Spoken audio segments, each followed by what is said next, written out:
जजों का मुकम्मल इख्तिलाफ होना चाहिए, और वही उसी से हम भी सीखते हैं कि उस जज ने क्या नोट लिखा, उस जज ने किस बात पे इख्तिलाफ किया, क्या पॉइंट थे उनको। फिर वो जो इख्तिलाफी नोट्स होते हैं वो फैसला भी पढ़ा जाता है। इख्तिलाफी नोट्स बजाते खुद फैसला ना भी हो, जो माइनॉरिटी का वो भी अपनी जगह पर उनके भी दलाइल होते हैं। आप ये नहीं बिल्कुल। कि आप कहेंगे जी वो 3-4 का फैसला हो गया तो वो या 5-2 का हो गया, वो एक तरफ है। लेकिन इख्तिलाफी नोट्स भी अपनी जगह, वो जो जज हैं वो अपना माइंड से वो बड़े खूबसूरत होते हैं इख्तिलाफी नोट्स हर फैसले में। और मैं तो अपनी जाती बात बता रहा हूं, ये मैं किसी और, ये अपनी जाती पर्सनल राय, कि जब इख्तिलाफी नोट आते हैं ना किसी फैसले में, फैसला आ जाता है कि जी मेजॉरिटी इधर थी लेकिन दो, तो कई दफा आप इख्तिलाफी नोट पढ़ के ज्यादा जो है ना वो तो उससे भी बंदा सीखते हैं, उससे भी सीखते हैं कि इन जज साहिबान ने इख्तिलाफ किस पे किया, कौन से नुक्ते ऐसे थे जिस पे इस जज ने अपना नोट लिखा। तो वो बड़ा अच्छा लगता है, बड़ा खूबसूरत, क्योंकि उसमें बिल्कुल ये सही। नहीं है कि सारे बैठ गए बहुत सारे जज और सबने कहा कि जी यार एक मतलब जाहिर मैं ऐसी बात कह रहा हूँ कि सबने कहा यार चलो तो सारे नहीं, वो एक जज भी होता है ना, उसने एक जज ने भी इख्तिलाफी नोट लिखा होता है ना, वो बड़ी खूबसूरती होती है स्टैंड आउट हमारे करता है। वो बिल्कुल। तो इसीलिए मेरा ख्याल है कि ये, लेकिन उसको फिर तकसीम बना देना और उसमें कोई ऐसा तासुर कि जो मैं तो हम तो यानी सुन सुन के कांप रहे थे सारे कि भाई ये खुदा जाने क्या किस तरह मामला जा रहा है। मतलब मुल्क की सबसे बड़ी अदालत जो है उसमें जैसे, तो अल्लाह ताला का बहुत एहसान है कि वो मीटिंग हुई है, अच्छी हुई है, और अच्छी हुई है, और उसका उसको फिर ज़राए के हवाले से हमें बताया गया, फिर उसके बाद प्रेस नोट आया। और फ़ाइज़ ईसा साहब को यकीनन मेरा ख्याल है कि बड़ी उन पे भारी जिम्मेदारियां हैं, उनको बिल्कुल है। यकीनन इस बात का एहसास हुआ जिसकी वजह से उन्होंने ये बात और मैं आपको बताऊं, लोगों देखिए पॉलिटिकल पॉइंट स्कोरिंग्स को तो आप छोड़ देना, कि पॉलिटिकल पॉइंट स्कोरिंग उसको तो साइड पे कर दिया। उन्होंने कहा फ़ाइज़ साहब जब कल ये मनाजिर देखे ना, तो आप यकीन करें बहुत से लोग पूछ, ये बहस छिड़ गई थी कि क्या फ़ाइज़ साहब हैं या नहीं है। यहां पर बहस होती रही, हम लोग काफी लोग एक दूसरे को फोन करके पूछ रहे थे, मुझे कॉलें आ रही थी कि ये क्या फ़ाइज़ साहब हैं। मैंने कहा जी हैं नहीं है नहीं है। कोई लोग परेशान हो हैरान थे इस बात पे कि ये कैसे मुमकिन है। लेकिन बहरहाल फिर फ़ाइज़ साहब ने उसकी वजाहत की। वजाहत की। अच्छा, एक तबके की तरफ से जाहिर है कहा गया कि बहुत अच्छा हुआ, कॉन्स्टिट्यूशन आइन में जो है वो इस तरह होता है, मिसालें दी गई पुरानी। इमरान खान साहब की भी तस्वीरें लगी साकिब निसार साहब के साथ, लेकिन मसला ये कि साकिब निसार साहब पार्लियामेंट में तो नहीं आए थे। वैसे साकिब निसार साहब की खूबी ये थी वो कहीं भी जा सकते थे, मतलब उनसे जो है ना वो मतलब वो इफ्तिखार चौधरी साहब मेरा ख्याल है जाते नहीं थे, वो बुला लेते थे। साकिब निसार साहब जाते थे। अच्छा तो जो है ना वो, लेकिन ये है कि वो उसका फिर डिकोरम और पार्लियामेंट और ये सारे देखें, पॉलिटिशियंस पार्लियामेंट का अपना एक रोल है, बड़ा रोल है, जो इस पार्लियामेंट में तो है ही नहीं। ये तो एक अजीब सा है एक अरेंजमेंट। लेकिन ये है कि ये मुझे अच्छा लगा कि वो उनका जाना, अगर अगर उनके पास ये दलील है तो भी ठीक है, तो भी मतलब है कि, लेकिन वो बहरहाल एक तरफ इसाक डार साहब बैठे हैं। एक तरफ जरदारी साहब बीच में वो बैठे हुए, उनको सीट भी सही प्रॉपर। अब स्पीकर साहब भी मुझे नहीं पता जो भी कुछ हुआ, तो मेरे ख्याल से उससे हमें अब आगे निकलना है, आगे निकल जाना चाहिए। और सबसे अच्छी जो बात है वो ये है कि जज साहिबान दोनों हमारे जो आला सीनियर मरतबत, जजेस। बहुत, मैं तो आप यकीन करें इतनी खुशी है मुझे, एक बतौर एक पाकिस्तानी मेरा कोई केस ना फ़ाइज़ साहब के पास लगा हुआ है, आगे का कुछ पता नहीं, तो ना कोई बंदयाल साहब की तरफ है, लेकिन इतनी खुशी हुई कि ये जज साहिबान की जो आपस में ये मिले हैं और इसका इम्पैक्ट भी अच्छा जाएगा अदालत पे और पूरी कौम पे, तो मैं तो बहुत खुश हूँ उस पर। ठीक। अच्छा, दूसरी जो बात है वो ये है कि वजीर एक तो आजम आज़ाद कश्मीर डॉक्टर धबड़दूज हो नायल गए हो गए। वजीर आजम नायल आजाद हो गए। कश्मीर, धबड़दूज हो गए ना, इसको अच्छे अच्छे चले नाहल हो गए।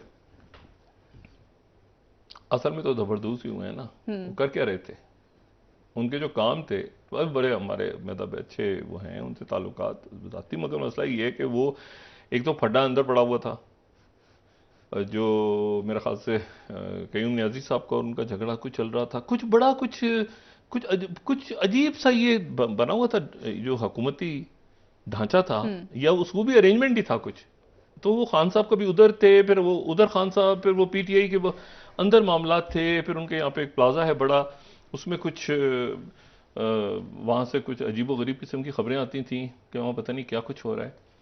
तो वो जो है वो अब आज मतलब वो असल में देखें होता ये है कि ये अच्छे बिजनेसमैन, अच्छी शख्सियत, मैं उनसे मिला हूँ अच्छे, लेकिन जब आप एक हद तक अपने बिजनेसेस पे कंसंट्रेट करें, अपना काम करें, फिर वो पावर पॉलिटिक्स का भी मज़ा आ जाता है, फिर ये भी आ जाता है, फिर वो भी आ जाता है, तो एक जगह जाके फिर आदमी इंसान जाहिर है कि बस फिर वो दबरदूस हो जाता है। हाथ लग जाता है। तो वो हो गए, और हमारी दुआएं उनके साथ और भी मसाइल भी चलेंगे। इससे ज़्यादा क्या कर सकते हैं, मतलब पावर हंगर पावर गेम है ना, इसमें कोई असूल तो थे नहीं, असूल तो है नहीं।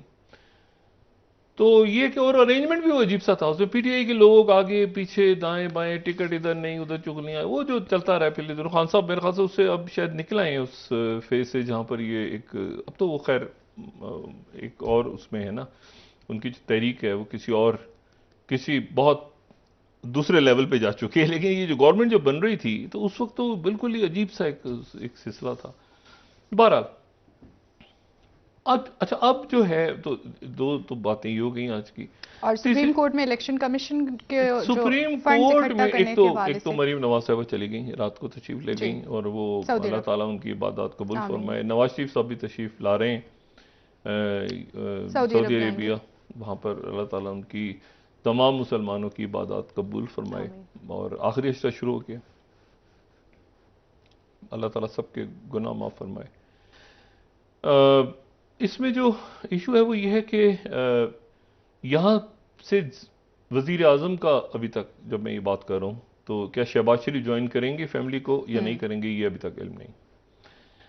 और दूसरी जो बात है वो ये है कि क्या यह हो सकता है ईद के दिनों तक वो ज्वाइन करें। सरकारी मुलाकातें वहाँ पे तय नहीं है अभी तक, ठीक। क्योंकि अगर सरकारी मुलाकातें होंगी तो वो शहबाज शरीफ साहब की वजारत खारजा तय करेगा, उनकी तरफ से कोई सरकारी मुलाकात बतौर वजीर आजम पाकिस्तान नहीं जाएगी। सऊदी गवर्नमेंट किसी या यूएई गवर्नमेंट किसी भी गैर सरकारी शख्सियत से इस वक्त मुलाकात नहीं करने जा रही अभी तक, क्योंकि पाकिस्तान के अंदर जो अंदरूनी सियासत है, कोई भी मुल्क इस वक्त टर्मोइल चल रहा है, उसमें कोई भी मुल्क की पोजीशन नहीं ले रहा। ठीक।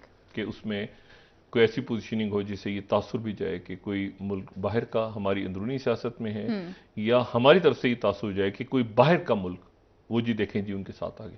इस पे किसी किस्म का ना हमें तासुर देना चाहिए किसी सियासी जमात को, किसी को भी, ना हुकूमत को, ना कि सऊदी अरब गए हैं तो जी पैसे तो मिल ही जाएंगे ना, ये मतलब ये अजीब व गरीब सी बात है, और ये बात ना हमें कहनी चाहिए।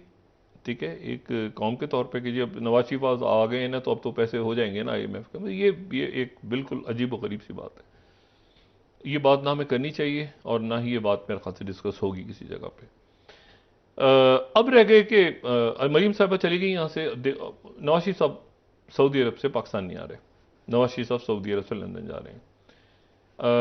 मरीम नवाज साहिबा अभी तक जो हमारे पास इतलात हैं वो ये हैं कि मरीम नवाज साहिबा सऊदी अरब से पाकिस्तान वापस आ जाएंगी, लेकिन ये भी हो सकता है कि नवाज शरीफ साहब के साथ वो कुछ दिन गुजारने के लिए सऊदी अरब से लंदन चली जाएं। ठीक। क्योंकि यहाँ पे उनके जो जाती उम्रा के लोग हैं उनसे मेरी बात हुई तो ऑफ द रिकॉर्ड, तो उन्होंने कहा कि वो, और कुछ हुकूमत के लोग भी, तो उन्होंने कहा कि मरीम साहिबा का अभी प्लान नहीं है, वापसी का तो है उनका तारीख 26 तारीख का, लेकिन हो सकता है कि वहाँ से वो निकल जाए। यहाँ भी ओपन है, क्योंकि यहाँ की सूरत हाल ऐसी है कि बड़ी जब इसमें इसाक डार साहब ने ही दौरा अपना मुलतवी कर दिया अमेरिका का, और उनको पूरी प्रेस कौम से खिताब करना पड़ा बताने के लिए।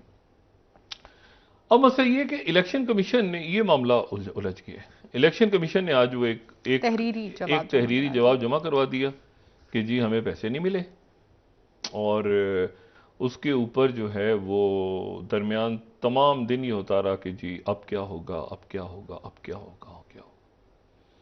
लेकिन दरमियान में जो असल जो इंपॉर्टेंट बात शाम तक सामने आ गई वो ये कि जज साहिबान की मुलाकात हो गई।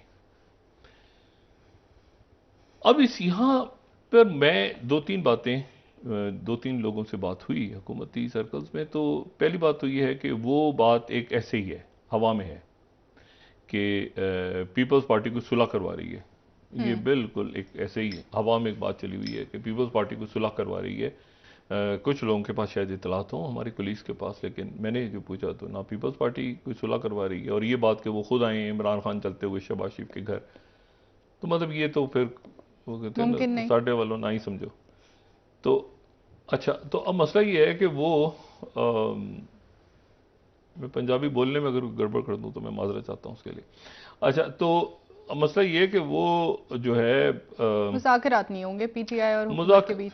नहीं नहीं, क्या मतलब इमरान खान घर जाए चलते हुए, मतलब इमरान खान वहाँ पे शहबाज शरीफ साहब के घर जाएं, वजीर आजम के घर जाएं और जाके उनसे कहें कि मैं आ गया हूँ भाई, तो मतलब है कि वो इमरान खान जाएंगे तो फिर वो शहबाज शरीफ तो नहीं होंगे ना वहाँ पे। एक वक्त में एक ही आदमी रह सकता है ना वजीर आजम में, तो इमरान खान तो किसी और मूड में है ना कि मैं वहाँ जाऊँ तो बस मैं जाऊँ बस, हाँ हाँ मैं खाली हो वो हाउस। तो ये क्या बात हुई कि दो दो लोग बैठे हैं वहाँ पे। तो एक तो ये बात होगी। दूसरी जो बात है वो ये है कि तो एक तो ये इशू तो वो नॉन इशू है मेरा ख्याल से। वो तौहीन अब अदालत क्या करती है ये देखना है, क्योंकि कंटेम्प्ट में वो क्या नोटिस इशू करते हैं, क्या हुक्म जारी करते हैं, उसका प्रोसेस क्या होता है। 11 तारीख गुजर गई है, अदालतों ने काम भी उसके ऊपर कुछ करना है, वो सारा वो अब वो किसी भी वक्त कुछ भी किस अंदाज में कैसे क्या किसको ये अब देखना है। लेकिन इसमें जो इख्तलाफात मौजूद हैं जज साहिबान के अंदर मुख्तलिफ सारे, लेकिन वो ख़त्म तकरीबन, वो आप समझें कि वो जो तकसीम वाला था ना मामला, वो अब एक तासुर था, वो तासुर वो इसके बाद वो ख़त्म। ठीक है। अब उसमें यह कि मुख्तलिफ बार काउंसिल्स तक भी जाहिर है वो अलग है कि वो उसके ऊपर जुडिशल काउंसिल बनती है नहीं बनती, उसके बारे में कोई इतला नहीं। वो जो रेफरेंस का वहाँ पे गया हुआ है क्यूरेटिव रिव्यू, और उसके ऊपर वो क्या बात हुई है हम नहीं जानते, ना हम इस पर कोई तबसरा करना चाहते हैं। देखना यह है कि अदालत क्या करती है और देखना यह है कि हुकूमत क्या करती है, क्योंकि ये 10 दिन के अंदर अंदर एक तो ये इलेक्शन वाला मामला है, दूसरा वो जो अदालती इस्तिलाहात वाला जो कि उसको भी चैलेंज कर दिया है, उसको अभी नहीं, अभी तो सदर करेंगे ना उसको। हाँ। अभी तो सदर अभी तो है, उसमें टाइम है, ठीक है। वो तो जब एक्ट बन जाएगा तो चैलेंज होगा। ठीक। पीटीआई उसको चैलेंज करने जा रही है, शायद अभी कर दी है मेरे ख्याल से, कर दी है, लेकिन वो चैलेंज हो जाएगा, वो चैलेंज होगा अदालतों के अंदर। और क्योंकि 2/3 मेजॉरिटी और एक्ट वाली बात हम पहले भी डिस्कस कर चुके हैं शो में।